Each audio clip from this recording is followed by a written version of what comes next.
Samahan niyo ako sa full day of excitement being an architect. So today we're going to visit yung client namin, which is a volleyball star. I'm Din Santiago Manabat, professional volleyball player. And her husband na coach sa isang PBA team, which is Converge and Arellano. I'm Coach Chico, handling a professional team sa PBA and sa NCAA college team. Yan, so makikita nyo, ito yung U-shape. Oh. Letter U, lahat na-utilize lahat. So that's the reason why we use U-shape house sa design. So ngayon, papunta naman tayo dito sa Eastwood para ma-meet yung isang client namin. So samahan nyo ako. Architect Danny Florendo is the principal architect and co-founder of the Philippine-based firm 80 and D Architects and Interiors. He is widely recognized as a global Filipino architect because he helped Filipino homeowners and lot owners design their dream home. Now, since nakuha na natin yung building permit from Quezon City, we're now ready to do the groundbreaking ceremony. And then after that, we're gonna go to Casa Milan to visit one of our projects. This is actually a 600 square meter project, pero samahan nyo ako para ma-explain ko sa inyo kasi U-shape house actually ito. And then later, we're gonna have a meeting with one of our client also, OFW, sa Vietnam. And now, she's coming because we're also preparing for the groundbreaking for Saturday. So, samahan nyo ako sa full day of excitement being an architect.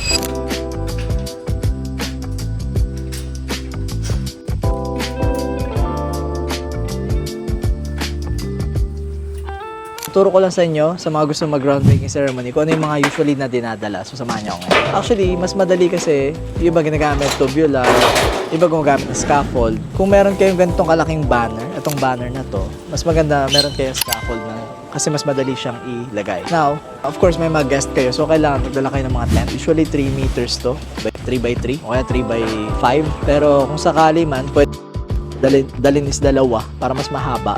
So 3 by 6. Meron kayo dito yung golden shovel. Itong mga golden shovel na to, yun yung pang-dig dun sa area. And then meron tayo dito yung pinaka pulley natin for the canister. Ilalagay dun yung plano, yung mga ganon. It's just for ceremony. Meron kayong table, meron kayong chairs.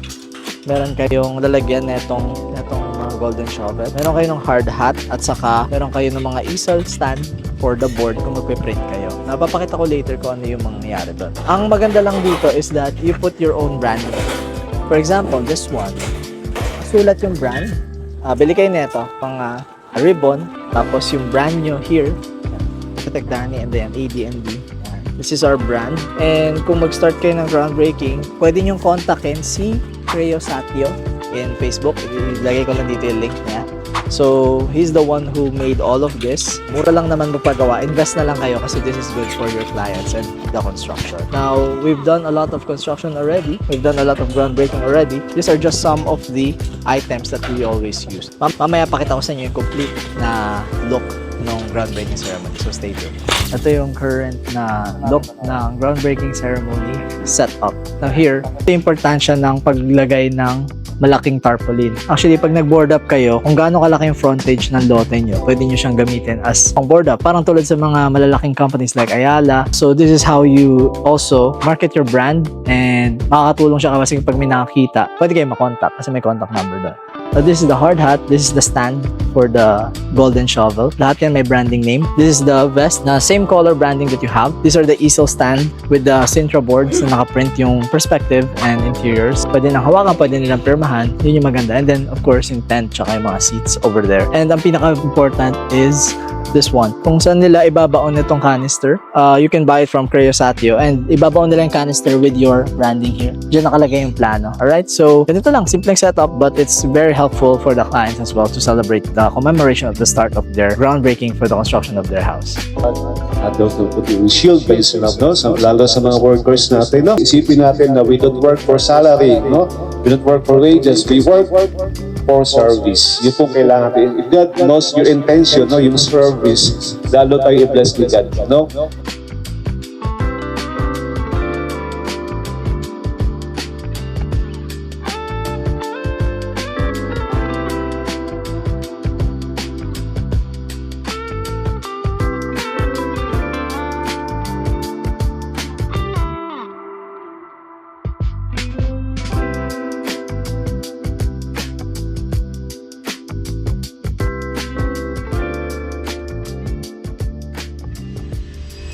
I'm Din Santiago Manabat, professional volleyball player.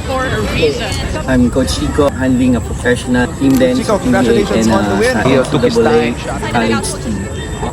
Ito nga, sakto nga, alam naman natin na maraming baha dito sa Manila. So, isa kami sa affected doon eh. So, ngayon, meron kami nga lupa na medyo mataas. So, nag-usap kami magkasawa talaga, seeking a professional is big talaga na at least gusto namin na ma-design na bahay. And then, yung tibay, tulad ng tibay ng family, yun pala yun. And long term, yun ang gusto namin eh. Yung matatawag namin na pag-uwi namin sa bahay, hindi lang siya house eh. Home talaga na dinesign ng professional. Kung nakakala namin yung pagpapatayo ng bahay, andyan lang, may tatawagin ka lang tao. Hindi pala ganun eh. Kailangan maraming prosesong daanan. Siyempre, yan yung paano paplanuhin. Yung tibay, yun ang pinaka-importante. Yung design, fit pa sa gusto namin mag-asawa. Siyempre, gusto namin mag-build ng naaayon doon sa design ng professional. Pero siguro, sulit talaga pag sa professional ka magpapa-advise. Kasi hindi lang naman yung ganda ng bahay o aesthetic. Nandun din yung masasabi mo na safe ka, matutulog ka ng safe ka, and then yung family mo safe sa kanila. Yung kampante ka. Every day na uuwi ka, wala kang magiging problem. And syempre, ito nga yung dream house namin. So, mas maganda na may guide ng mga professionals kasi professional na rin kami. So, kailangan kami yung gagabay. So, ganun din sa house na dinidream namin. So, at least may kailangan din na professional na mag-guide sa amin throughout itong house namin. Love that. Parang nasa coaching rin po kayo. Parang coachable din kayo in terms of this expertise. Yes. And last question ko po, would you recommend Architect Danny and Dayan for lot owners po ngayon, kakabilihan lote, o kaya aspiring na homeowners na gusto magpatayo ng bahay sa design ng kanilang building? Yes, so seeking professional like Architect Danny and Dayan, talagang naging feel at home din kami kasi lahat ng kakulitan namin talagang sinagot din nila, very patient sila sa amin, and especially pinakita niya sa amin yung pros and cons sa lahat ng dapat mangyari. Seeking professional, talaga professional din yung gagawin nila sa inyo. And hindi na kami yung tanong dito, tanong doon. Sinasagot nila kaming tama. Talagang very patient din sa amin. Binigay nila yung gusto namin nasa isip namin and dinidream namin. Dinrawing nila ng talagang gusto namin. We'll recommend kasi kung ano yung nasa utak namin na dream house nangyari and very open po kayo. Yun nga, banggit nga ng husband ko, sobrang makulit kami sa mga adjustments. So, open din kayo and very honest sa mga bawat na may problem na hindi pwede, and naging open kayo doon. Ang haba rin ng pasensya niyo sa kakulitan namin. Thank you po. It's been a long journey talaga. It's a process din kasi, of course, this is your house for how many years. So, it's good na talaga nag-i-invest kayo sa isa't isa. Unang-una po, congratulations. Thank you. I'm hoping sana po marami pa po clients na ma-inspire, mga professionals rather than DIY. And we wish to see the success of your house. At makavisit na po ang Thank you, Architect. Thank you so much. Thank you po. Tara, site visit muna tayo. This is our 600 square meter project in Casa Milan. So, this is the banner. This is the permit number from munisipyo. At kung may kailangan sa DNR, ito yung kailangan yung tarpaulin here. This one. DNR, compliant. Okay, pasok tayo sa loob. Magandang araw po. Makikivisit lang. Diyan si engineer? Hello, engineer. Masukal pa. Okay lang. Hello po. Diyan si ma'am? Opo. Sa taas. Hello. Nadaan lang kasi kami nag-groundbreaking kami dyan sa Novaliches din. Saan po? Sa ano ba? Sierra Verde. Sierra Vista. So, ito si engineer. In charge dito sa project. Engineer, say hi to the audience. Patapos na, no? Nabago pa ba to? Okay na to? Okay na po. Okay na yan, no? Yung may pangontra ng pagdating na. So, one of the concerns before, dahil nga counterclockwise, so naniniwala kasi sa feng shui yung client. So, that's why he wants it clockwise. Pero meron naman kasi tayong pangontra. Retain pa rin ganito. Pwedeng akit kami. Pwede po. Akit tayo. Ayan, kung makikita nyo, ito yung U-shape po. From here, letter U para may view from ground. Lahat yan may windows. Even from the second floor, may mga window here. And then, ito na yung pinaka-balcony. And then, may glass railing here. So, lahat na-utilize lahat. So, that's the reason why we use U-shape house sa design. Nag-install sila ngayon ng windows here. And kung makikita nyo, ito yung tinutukoy namin ng mga gagamit yun ng PVC spandrel here. Kasi yung typical na gypsum board. And gumamit sila na itong C-channel. Well, ito kasi yan yung mga modern style ngayon. Main living, no? Dining, kitchen. Ito yung powder. Malit lang. Powder. Baka na nga eh. Kasi ano lang naman, water closet tsaka lavatory lang. Oh, yan. Pero sa kabila, meron din. Dami kong design na hindi ako maka-move on. Di ba nagpa-interior design na po kayo? Tatlo na nga, hindi ko nagugustuhan. So ngayon, papunta naman tayo dito sa Eastwood para ma-meet yung isang client namin na groundbreaking naman natin sa Sunday. So mi-meet natin siya to discuss some details before we start the construction with our contractor. So samahan niyo ako. Hi!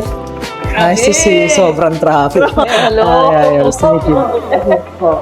Conflict sign only, follow your sign or your representative if you're not present. So ako yon, the conflict, oh my God. Ano to? The conflict sign should not attend. Siya na yung napili ko kasi siya yung kilala ng mama ko, kilala ng tita ko. Baka hindi naman siya 79. Baka nagkamali ka sa age.